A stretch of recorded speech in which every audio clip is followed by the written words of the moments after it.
এক যুবক, নাম ধরা যাক আমির। তিনি ছোটবেলা থেকেই দুষ্টু স্বভাবের ছিলেন।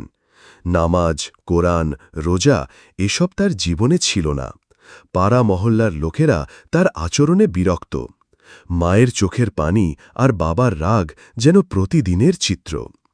কিন্তু একদিন তার এক বন্ধু এক দুর্ঘটনায় মারা যায়। বন্ধুটি মৃত্যুর আগে খুবই ধার্মিক হয়ে উঠেছিল। মৃত্যুর আগে আমিরকে বলেছিল, ভাই, আমাদের সবার ফিরে যেতে হবে আল্লাহর কাছে।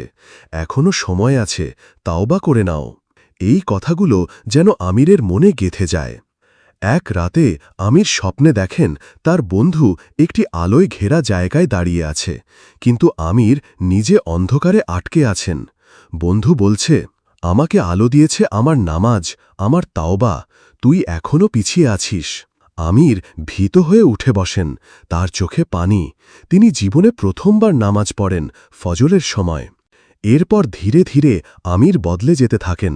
নিয়মিত নামাজ, কোরআন তেলাওয়াত, দান সদকা শুরু করেন। যাদের সাথে আগে খারাপ ব্যবহার করতেন তাদের কাছে ক্ষমা চান। মানুষরা প্রথমে সন্দেহ করে, কিন্তু পরে তার পরিবর্তন দেখে সবাই মুগ্ধ হয়। সবচেয়ে খুশি হন তার মা, যিনি বলেন, আজ আমি নতুন করে ছেলেকে পেয়েছি। ভুল করা মানুষের স্বভাব, কিন্তু আল্লাহর রহমত সব ভুল থেকে বড়। ফিরে আসো, যতদিন সময় আছে।